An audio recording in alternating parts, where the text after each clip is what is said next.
Jadi kelihatan namanya putihnya.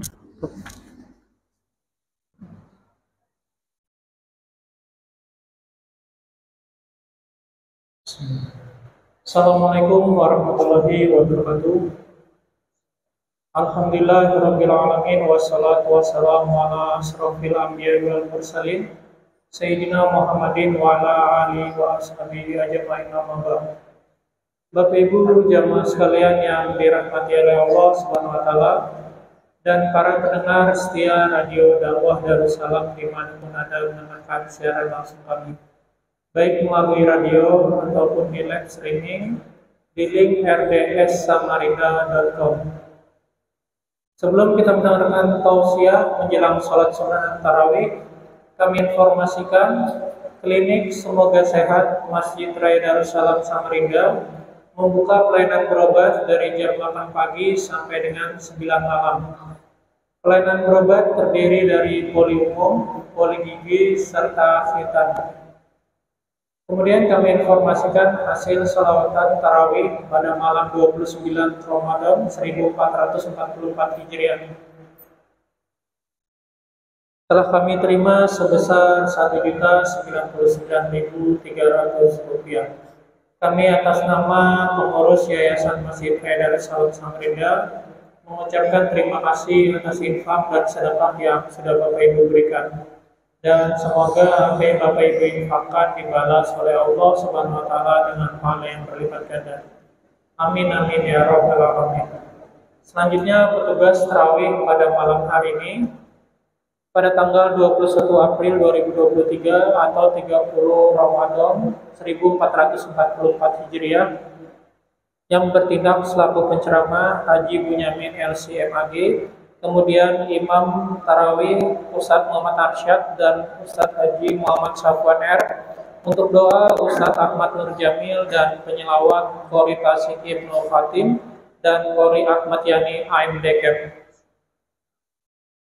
Baik Bapak Ibu jemaah sekalian yang dirahmati oleh Allah SWT, selanjutnya kita akan sama-sama mendengarkan tausiah menjelang sholat sunnah tarawih yang akan disampaikan oleh Al-Mukarram Bapak Kiai Haji Bunyamin LC.MAG. Kepada beliau dipersilakan.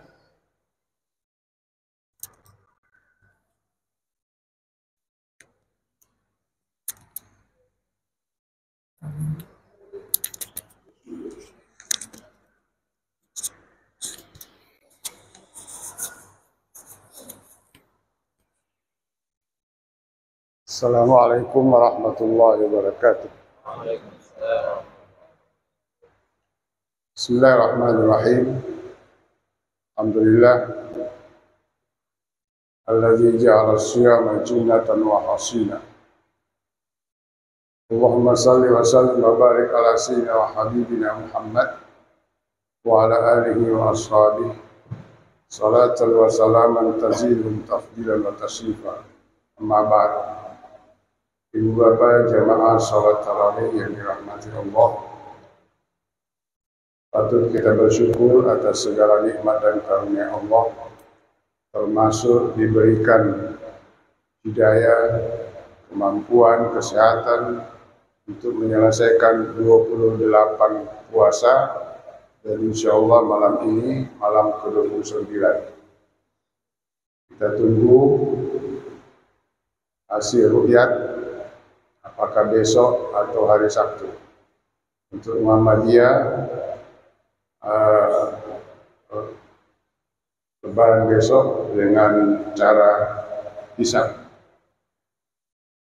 Tidak perlu kita ribut karena kita sudah maklumi cara menetapkan lebaran itu ada dua, hisab dengan ru'yah.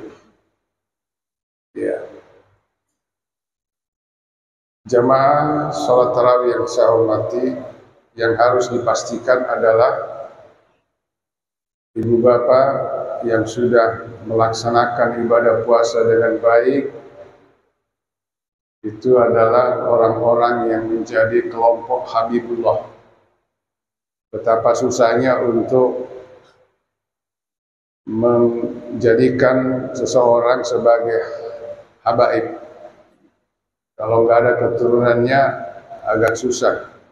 Termasuk saya nama saya itu nggak pas, Habib Bunyamin, nggak cocok. Satu Arab, satu Bani Israel. Ya. Tetapi alhamdulillah ada pernyataan ulama kita seperti ini. Laisa kullu man amila bi ta'atillahi shara habiban lillah. Tidak semua orang yang melaksanakan perintah-perintah Allah itu menjadi kasih sayang Allah. Saya ulangi, tidak semua orang yang menjalankan perintah Allah akan menjadi kasih sayang Allah, Habibullah. Walakin man ijtanaba ma nahallah. Akan tetapi barang siapa yang meninggalkan apa yang dilarang oleh Allah, sara sadiqan wa habiban lillah, maka dia dipastikan menjadi orang yang benar dan disayangi oleh Allah Subhanahu wa taala. Karena kenapa? Orang yang meninggalkan namanya dosa, orang yang meninggalkan namanya larangan, orang yang tidak terlibat dalam larangan-larangan Allah Subhanahu wa taala dipastikan orang yang baik, orang yang benar. Tetapi persoalan orang yang mengerjakan namanya kebaikan, pertama orang baik bisa melakukan, yang kedua orang jahat juga bisa melakukan. Tetapi yang menghindari namanya maksiat, larangan Allah, itulah Habib. Mudah-mudahan kita termasuk di dalam. Dan sudah terbukti selama 28 hari Allah melarang kita makan, minum, hubungan suami istri.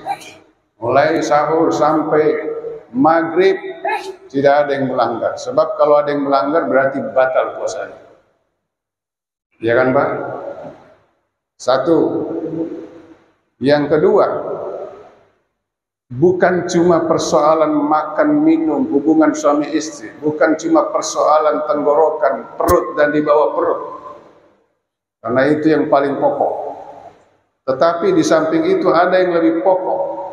Dia jaga lidahnya, dia jaga tingkah lakunya, dia jaga akhlaknya.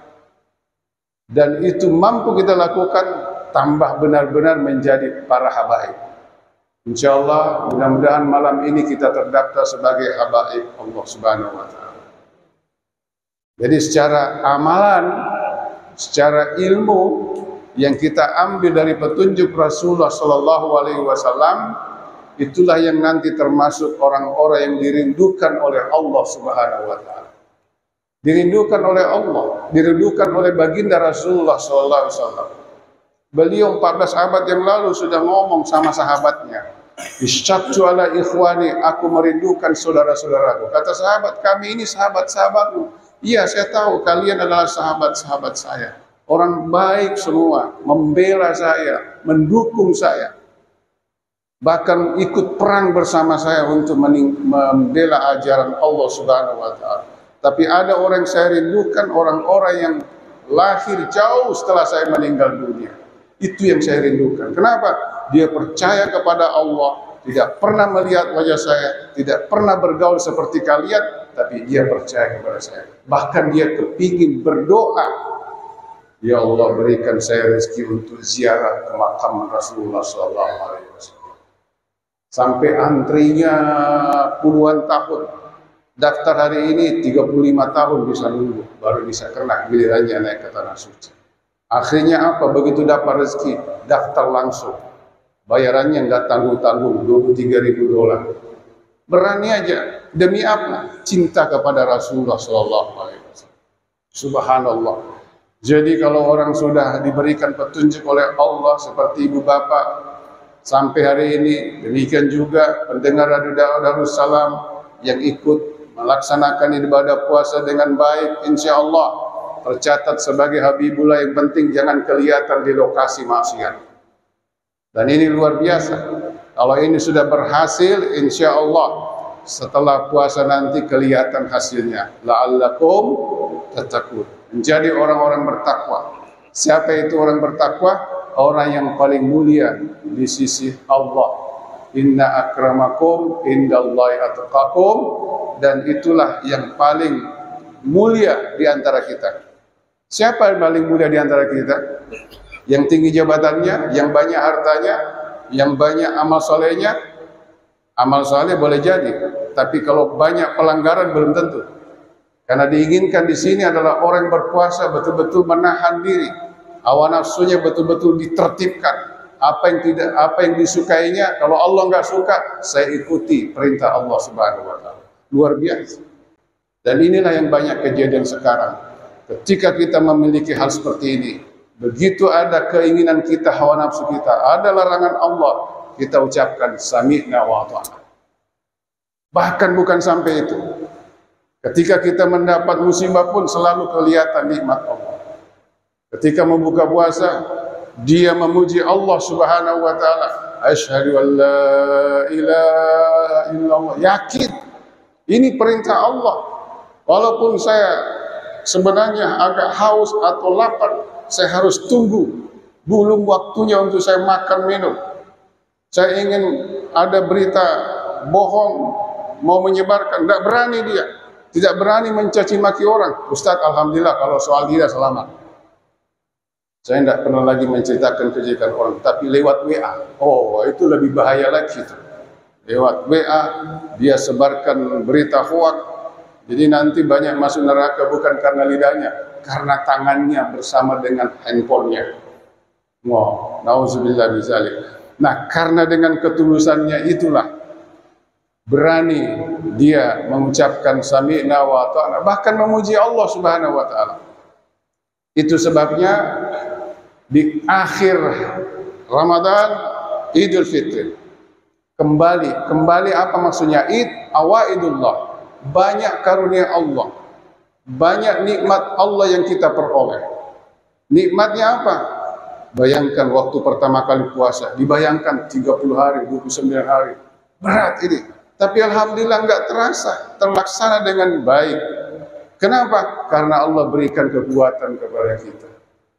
Ibu bapak yang saya hormati, dengan melihat seperti itu, walaupun kena musibah, ini kan musibah, maksudnya musibah ujian. Ujian yang paling berat itu ketika dilarang sesuatu kita berhasil, itu yang dimaksud. Ini orang betul-betul orang baik, orang-orang ikhlas. Begitu kena musibah, cobaan, lapar, tidak mau makan, alhamdulillah. Kenapa bisa mengucapkan alhamdulillah ketika dapat musibah? Karena dia lihat ujiannya Allah terhadap musibah kecil dibanding dengan nikmat. Itu kata Syekh Mutawalli Syahrawi.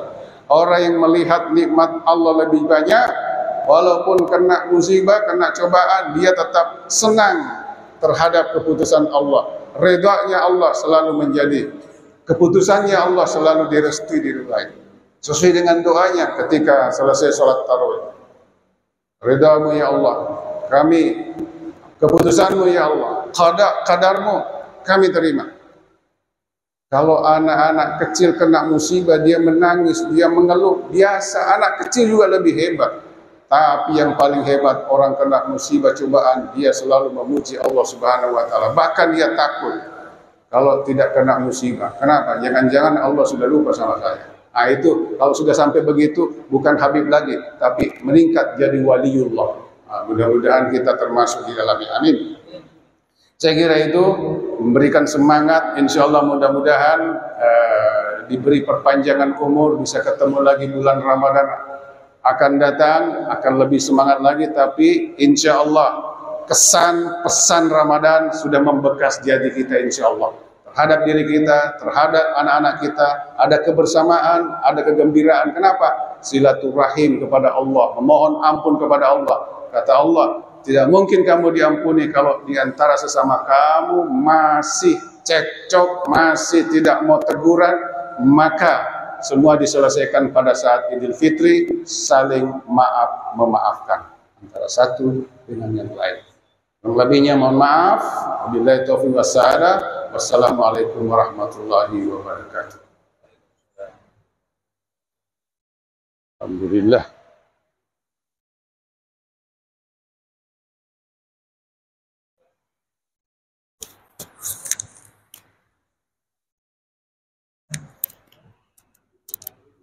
الصلاة